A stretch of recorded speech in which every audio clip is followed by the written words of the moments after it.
Hi guys, it's Chris from the Ultimate Recycler. Welcome back to the channel. We're now doing part 7 of my how to sell online eBay adventures series.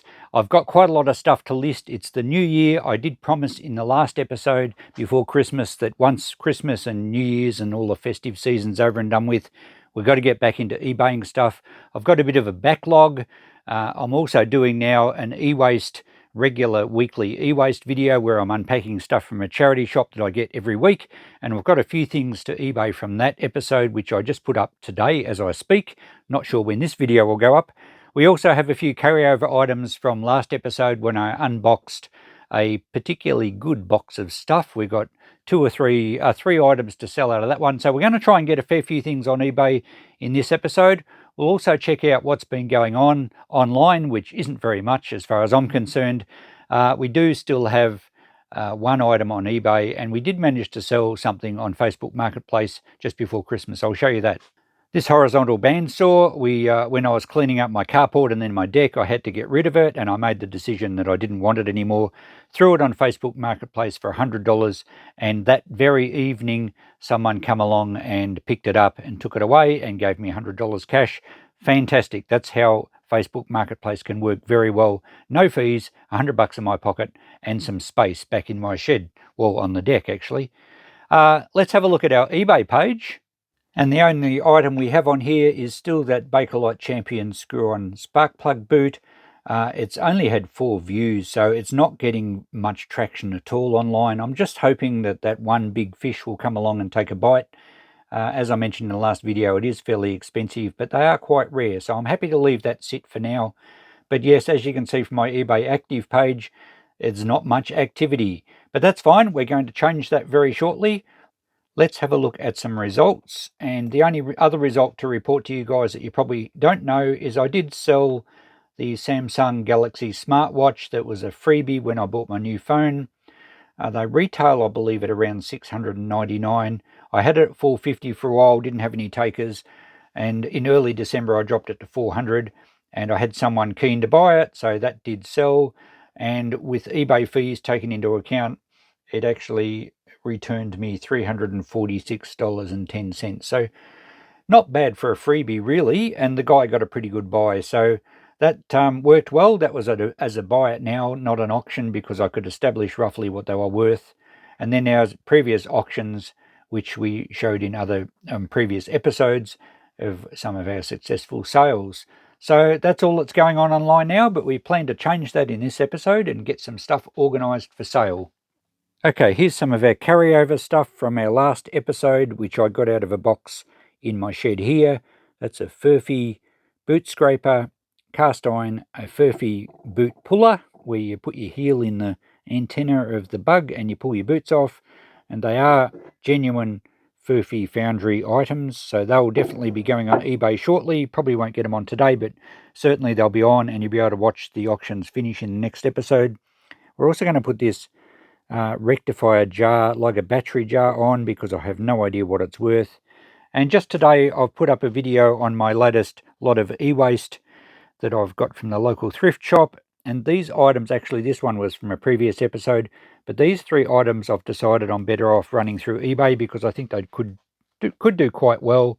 We have a Panasonic cordless a shaver, rechargeable one, with some brand new blades. And I mentioned I did a quick search online, and these blade sets are very expensive. I think they were bringing $60 to $70 on their own. I estimated $50 value on that. The adapter doesn't go with it, but I did use it to charge because it has a US style plug. So we'll see how that goes. I'll list it as an auction. This is a Soundcore clock radio / phone charger. Quite a cool piece of kit. You operate it via an app, and I've found a few online that sold quite well, so I think I'll get better money online than I would through the shop. And this is a Topfield set-top box with a hard disk recorder. Now, it's quite old. I think it dates back to 2008 or so. I don't have a remote for it, but it amazes me that these things seem to bring pretty good money online. I saw a few that were making high hundreds, nearly $200. this one is tested and works, but I just don't have a remote for it. But I'm going to throw it on eBay and see how we go, because I don't think I'll have much luck selling in the shop, at least not for very much. So those items are going on today. We will certainly keep an eye on the auctions, and in the next episode of this video we will see what they actually make, and if I get myself organised we'll also see the results of these 3 items.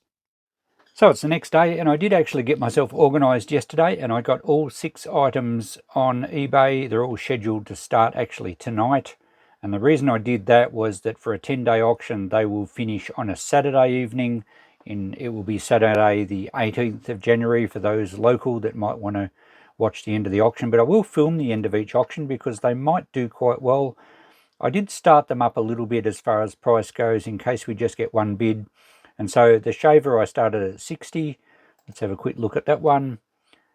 And I've got lots of clear photos of what you get for your money, good close-ups. It all helps with bidder confidence. And I think there's one here I even show the actual, there's the new blade set with it. I did show that it's still at 90% battery, and that was a week after I charged it. So everything seems in good order. It runs well, and I did explain that the adapter doesn't go with it, but it has a US plug. So we started it at $60. So when I take fees into account, I will then get around about $50, which is what I allowed for it, what I reckon it's worth. There's going to be $11.30 postage. That's a standard satchel in Australia. But being an auction, it has the potential to go a lot higher, because these blade sets, as I mentioned, do actually retail for more than $60 on their own. So that'll be interesting. We will watch that in 10 days' time, along with everything else I've listed. So we've got the Soundcore Wakey clock radio. Again, I started that at $60, hoping to get about $50 for it. And we've got lots of good pictures there, including pictures of it on and various functions, and even my phone charging on it. So it shows that it works. I did explain that you need an app to alter all the settings and everything, but we'll see how we go there. I expect that may only get one bid if it sells, but who knows, there might be a couple of people want it. The Topfield set-top box, I mentioned that some of them sold for almost $200. I've started this at just $60 because it doesn't have the remote, and it actually has a slightly smaller hard drive than the other ones I saw. The other ones I think had 500 gigabytes. This has only got 320. I did actually take the cover off to find out what size the hard drive was, because it doesn't actually say anywhere on the machine. But I did show it connected to a TV to show that it works. There doesn't appear to be anything on the hard drive. It looks to be quite old here. The last update as far as software goes, or firmware I think they call it, do they, was 2012. But anyway, we'll see what happens. All we can do is present it to the bidders and see if they're interested. So it could well go quite a bit higher than 60. That will be interesting to watch. Then we have the 2 Furphy items, the cast iron boot puller, photographed really well actually. And I've started that at 100. So if that does sell, we're only going to get about $85 back. But I expect it might go higher. I think a lot of people will be interested in this. I haven't seen any on eBay for quite some time. And Furphy stuff is very collectible. Also the boot scraper. Lots of good photos of that one. You can see our fernery in the background. So you got to find a good spot to do photos for various things. I find darker items photograph better with natural light, whereas lighter items I tend to photograph in my shed on a timber workbench with a timber background. So you just got to experiment. Depends on what camera you use. I only use my phone, but the phone cameras these days are very effective.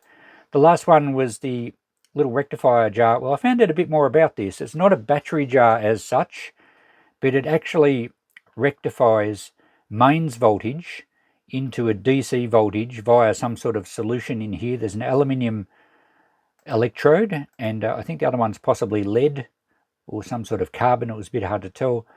And so it rectifies mains voltage into a DC voltage for charging old batteries for radios. And what they call the B+ supply for a radio is a fairly high DC voltage. And I did drop a quote in here from, I found on Google, that says these rectifiers were used connected directly to 110 volts. Well, that's in the US, and that's where it was made, for charging B typically 90 to 135 volt batteries for radios. So that's pretty cool. So based on that information, I actually listed it in 2 categories. I don't normally do this because it does cost you a little bit extra to list, but I put it in collectibles, bottles, jars and jugs in the jars category basically. But I also put it under the radio, collectible radio category for those guys that collect old valve radios and want a few go-withs. This is pretty cool, being unused and with the original instruction leaflet. So that's pretty nice. I have no idea what it's worth. Well, again, we'll start it at 60. I would be happy to have 50 in my pocket from selling it, but it could well bring a lot more because I just didn't see any others on the market. And that's where eBay is good. That's why I like to run things through as an auction first up when I can't really establish a market value. That's what I'm going to do. So there we go. We have 6 items to watch finish on Saturday the 18th of January in 10 days time from tonight when they go live. And if anyone wants to look at my eBay account, it's not a store. I don't run an eBay store, but I just run auctions mostly, and I have some things on Buy It Now. You've got to search sundries too numerous to mention, and in between each word there is an underscore. So if you search that name, there we go, that shows it. If you search that name. Now you may, if you're in the US or overseas, because I no longer sell internationally, you may need to go to ebay.com.au, go to the Australian site and then search me, and you'll be able to follow my auctions along. And but I will film the end of them in next episode of this series, and we'll watch them all finish, and hopefully we got some good bidding activity, hopefully for excitement for you guys and for me, and hopefully for my wallet. Now back to the shed, and the only 2 things I have left on my to eBay shelf are this old Valiant wiper motor that I've mentioned a few times, and you saw me pull it out of a box in a video quite a while ago, and also this small size Makita electric planer. Now it's a vintage one. I think when I did unbox this, I suggested I might just put it in the shop for $10 or $20 or something, but a couple of you suggested that they're much more sought after, these small size electric planes, so I thought I might run it through eBay. So those 2 I will get on shortly, and we will see how they're going in the next episode. They won't have finished then. And to make it worthwhile as well, I thought I might pull out something else from these crates over the far side of my shed where virtually no one ever ventures, and I'd like to, but we need to get some of this junk out of the road. So I thought we might pull some more things out of these crates. This is stuff that I stashed aside a long time ago, thinking it'd be good eBay stuff. So we'll unpack one of those in the next episode as well, and whatever's in there, if it's worth eBaying, we'll put that on as well. So I look forward to you joining the next video in this series about eBaying and selling online. I like to give lots of examples, and that way I get to point out steps as we go along. And if any of you have a lot of eBay stuff to sell, particularly rare collectibles, hopefully you pick up a few tips from watching me do the actual sales. They're real life examples. So, and I don't know how they're going to end, so we're enjoying that together too. So thanks for watching. We'll follow this video in about 10 days time when the other auctions finish, and we'll film all those. Then we'll unpack another box, and we're going to get that other stuff on as well. So much to do, so little time. Catch you next time. Bye for now.